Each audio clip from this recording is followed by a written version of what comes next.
शारदीय नवरात्रि पूजा की सामग्री की वीडियो लेकर आई हूँ आप सभी के लिए। आप सभी का स्वागत है हमारे यूट्यूब चैनल पर। तो पूजा के लिए सबसे पहले आपको चाहिए होता है लकड़ी की चौकी।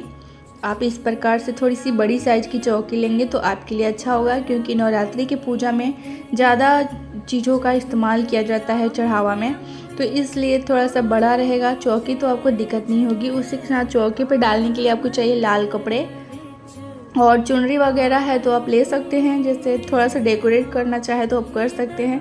उसके बाद माता रानी की आपको फ़ोटो फ्रेम अगर आपके पास है तो वो ले सकते हैं, या तो फिर आपके पास अगर प्रतिमा है इनकी तो प्रतिमा भी ले सकते हैं। यहाँ पे हमने फ़ोटो फ्रेम लिया हुआ है। और उसके बाद आपको चाहिए कलश। देखिए, कलश स्थापना के लिए आप मिट्टी का कलश लेंगे तो ज़्यादा अच्छा होगा।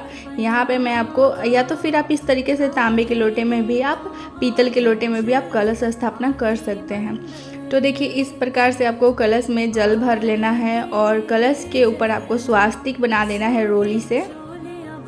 और जो कलश का गला है इस पर आपको कलावा बांध देना है। तो कलावा ज़रूर ही बांध दिया जाता है। तो इस प्रकार से कलावा बांध के और आपको कलश के अंदर थोड़ा सा गंगा जल और जल भर लेना है। और इसके बाद इसमें देखिए क्या क्या आपको डालना है, यहाँ पे मैं दिखा देती हूँ। तो सबसे पहले तो गंगा जल देखिए मैंने छोटे से डब्बे में रखा हुआ है। थोड़ा सा फूल है, अक्षत है और सुपारी है। हल्दी की आप गांठ भी ले सकते हैं, और अगर नहीं है हल्दी की गांठ तो हल्दी पाउडर का भी इस्तेमाल कर सकते हैं। थोड़ा सा रोली है और एक द्रव्य यानी एक सिक्का आपको ले लेना है। तो ये सारी चीज़ें आपको जल के अंदर डाल के कलश में, और आपको कलश की स्थापना करनी है। इस प्रकार से आपको आम के पत्ते चाहिए तो टहनी सहित आप 5 पत्ता, 7 पत्ता, 9 पत्ता भी आप रख सकते हैं।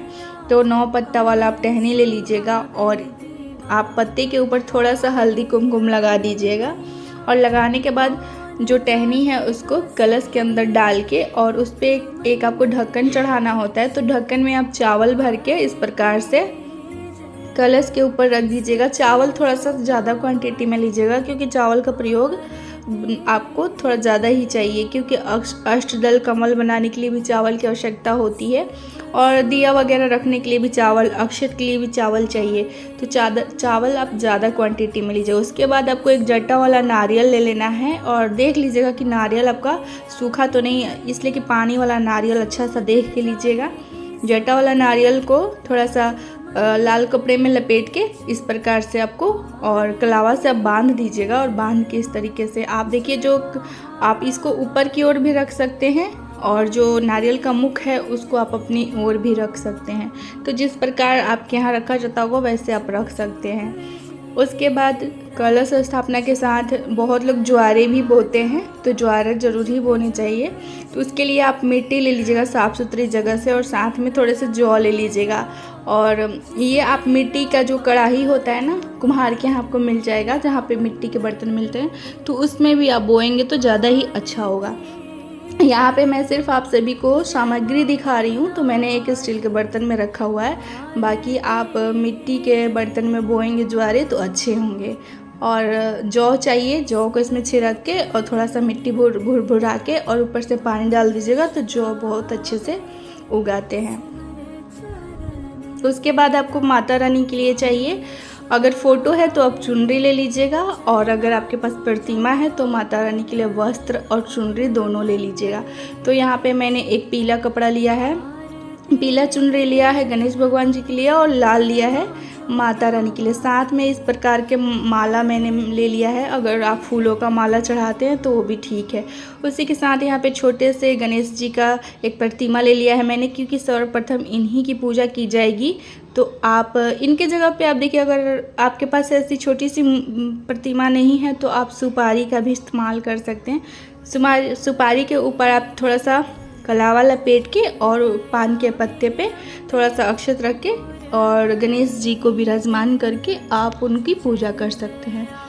उसके बाद इस डब्बे में मैंने बहुत सारे बाती को घी में भिगो के रख दिया है। इससे क्या होगा कि घी में डुबो के रखने से पूरे दिन आपका ये 9 दिन से ज़्यादा ही चल जाएगा। तो बहुत सारे दिया बाती की ज़रूरत पड़ती है, तो इस तरीके से बाती भिगो के रख दीजिए आप घी में, तो आपके लिए अच्छा होगा। उसी के साथ आपको ज़्यादा क्वांटिटी में घी चाहिए, और हवन सामग्री यहाँ पे मैंने लिया है।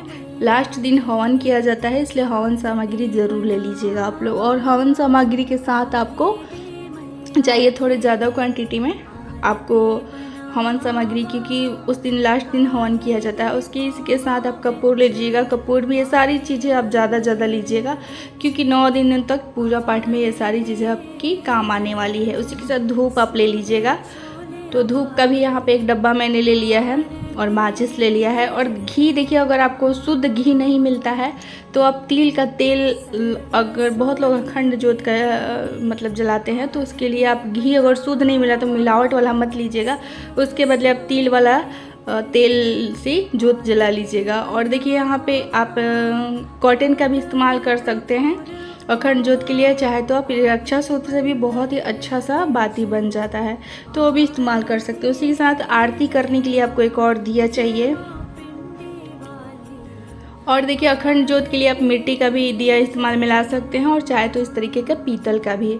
और यहाँ पे और मैंने मिट्टी के छोटे छोटे से दिए ले लिए हैं, क्योंकि इन सब का कुछ ना कुछ काम आ ही जाता है, तो ऐसे आप भी ले लेंगे तो आपके लिए अच्छा होगा। उसी के साथ यहाँ पे मैंने इस डब्बे में रखा हुआ है चावल का आटा, क्योंकि जब हम अष्टदल कमल बनाएंगे या फिर हम कलश रखेंगे, मतलब कोई भी इस तरीके का शुभ कार्य करने से पहले थोड़ा सा आटे से चौक बनाया जाता है, तो उसके लिए मैंने लिया है।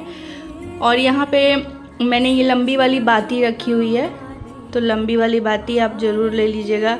पूजा पाठ में गोल वाली जो बाती है वो बहुत जल्दी बुझ जाती है, तो वो भी आप ले सकते हैं। ये भी साथ में यहाँ पे मैंने लिया है लौंग और इलायची। तो इलायची आप देख लीजिएगा, खोखली तो नहीं, अच्छी इलायची लीजिएगा। और साथ में जो लौंग लीजिएगा, फूल वाले लौंग लीजिएगा।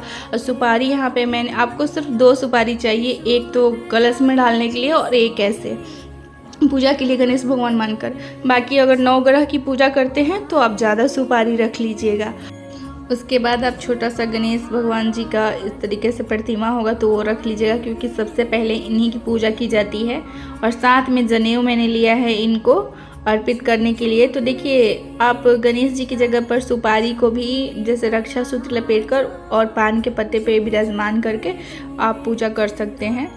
तो आपके पास जो है वो आप ले लीजिएगा। उसी के साथ आपको भोग में देखिए बतासे और पंचमेव, ये बहुत ही नवरात्रि में अच्छा माना जाता है। तो नवरात्रि में बतासा और पंचमेव ज़्यादा क्वांटिटी में आप लेके रख लीजिएगा, क्योंकि सुबह शाम भोग लगाना होता है।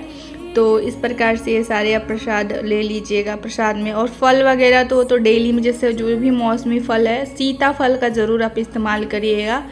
नवरात्रि के टाइम में सीताफल चढ़ाना माँ दुर्गा को बहुत ही शुभ माना जाता है, तो वो आप रख लीजिएगा। उसी के साथ पुष्प में आप लाल रंग के पुष्प, ये अड़हुल के पुष्प जो है वो माता रानी को बहुत ही प्रिय है। तो अड़हुल के पुष्प, गुलाब के, ये सारे फूल अगर आपको मिल जाते हैं तो ज़रूरी नवरात्रि के दिनों में आप माता रानी को अर्पित करिएगा। उसके साथ आप ध्रुवा जरूर ले लीजिएगा। बाकी आप जो भी फूल आपको मिलते हैं आप ले सकते हैं फूल। यहाँ पे मुझे पान के पत्ते नहीं मिले थे, इसलिए मैं नहीं दिखा पाई। आप पान के पत्ते ज़रूर लीजिएगा। मुख शुद्धि के लिए पान के पत्ते सभी भगवान को, देवी देवताओं को अर्पण किया जाता है, तो पान के पत्ते ज़रूर रख लीजिएगा।